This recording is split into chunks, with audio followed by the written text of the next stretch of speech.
Well, hello, beautiful people. It is me again, Ebony Walker. I'm super glad you're here with me for day 2, 5 days, 5 ways.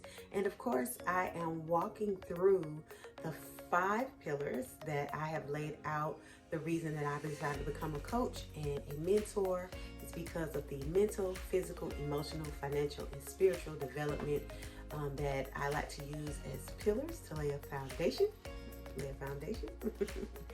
for you, your family, your spouse, whatever that looks like, as you navigate through different ways of life. So me, as the clarity coach, bringing clarity through life, bringing clarity to your marriage, these are the pillars that I use to help make sure that you are moving in the right direction, achieving the goals that you desire, and the results that you desire to see. So let's get into it. Yesterday we talked about the mind, the mental aspect, and the M was for movement, always being in motion, and knowing when to slow down, knowing when to move forward, constantly seeking out certain things.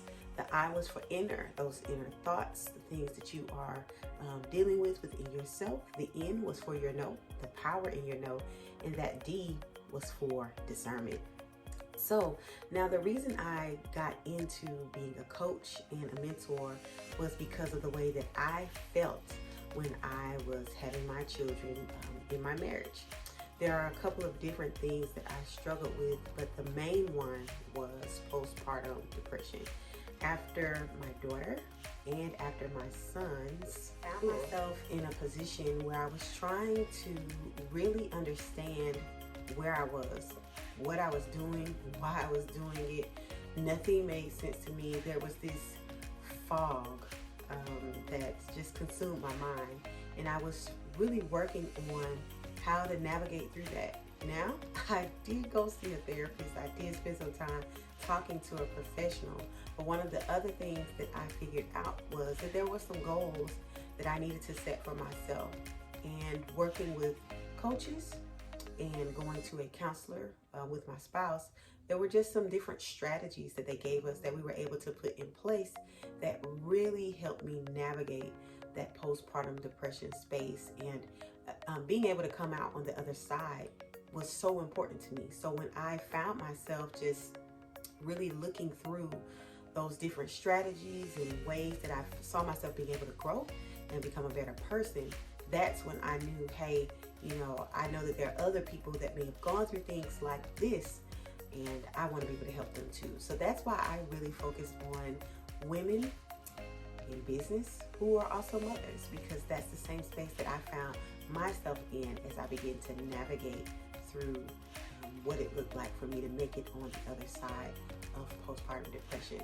And I mean, I struggled with my physical, which is the word that we're using for today, my physical aspect, the way I saw myself, the way I looked in my clothes, the way other people saw me didn't matter.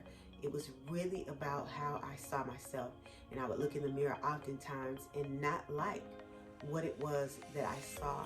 And I tell this story all the time, but I love it because it always brings me so much joy. My husband, an amazing man, I remember one night we were laying in the bed, and this was before we even had children, but I do believe it was after a miscarriage. I had recently had a miscarriage, and we were laying in the bed, and I remember him telling me that I was beautiful and just smiling as I wouldn't normally do. But it was like this time he wanted to make sure I understood that he meant it. He wanted to make sure that I understood that I deserved to be called what he was calling me, and that I knew how to claim it for myself. And he took a few moments, and it's like he was waiting on me to say something. And I said, thank you, kind of shying away from it. And he said, well, you say it. You are beautiful. It's something you can say. And I remember pretty much just bursting into tears, trying to figure out what is happening right now, what's going on with me. But it was because I was really struggling with calling myself what he saw me as, which was beautiful. I could barely even remember in that moment the last time that I used that word to reference myself. And when going through the miscarriage and trying to figure out, placing blame on myself, trying to figure out what I did wrong, what my body did wrong, he still saw me as this beautiful person. And so spending some time in that moment, not only did I weep, but I remember having to get up, stand in the mirror, look myself in the face, and say, you are beautiful.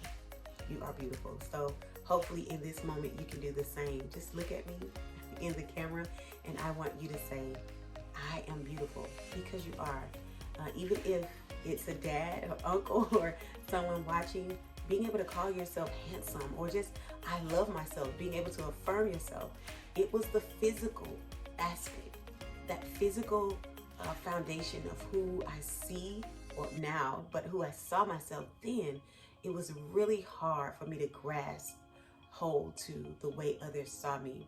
And as a faith-based person, really understanding that, you know, the way God sees me is the best way for me to see myself was a huge wow moment for me.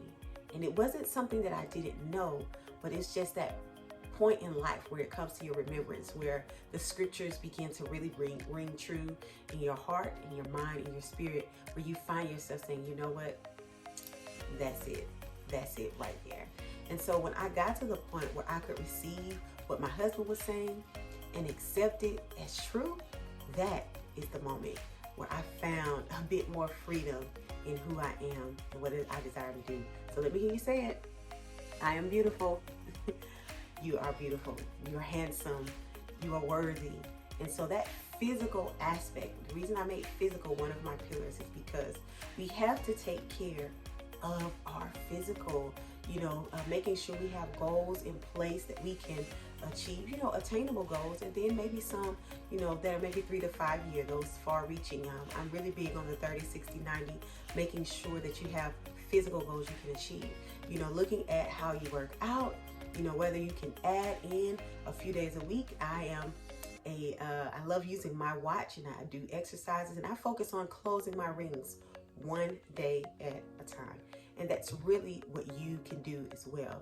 So when you think about what it takes for you to get your physical together, maybe it's not just about the exercise, but maybe you need to focus on what you're consuming, what you're eating, what you're putting in your body, making sure you're intaking the right fruits and vegetables, setting goals for maybe only eating meat once a week, or having a meatless Monday, or a veggie day where you're consuming things that you know are good for your body.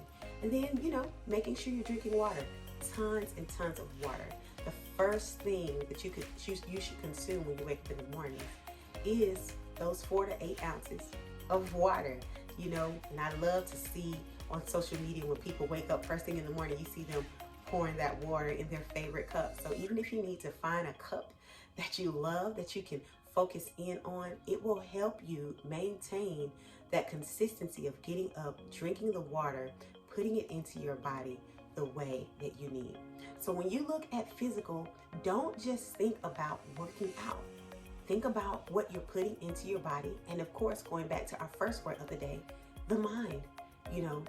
What you're putting into your mind is what you will potentially have an effect on your body. So guess what?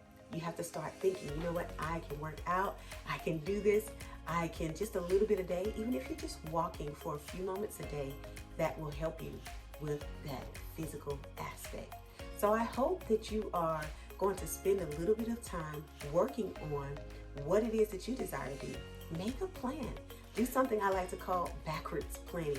Set a date, set a goal for yourself, and plan backwards from that date to figure out what you need to achieve that goal.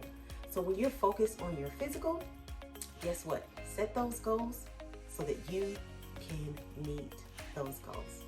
So that's it. You have it for today. Yesterday we talked about the mind. Today we talked about the physical. And so I hope that this information is giving you a little bit of something to move through your day, make this week a better week, and achieve some of the goals that you're deciding to set for yourself. My name is Ebony Walker, and of course, I will see you tomorrow. Make it a great day.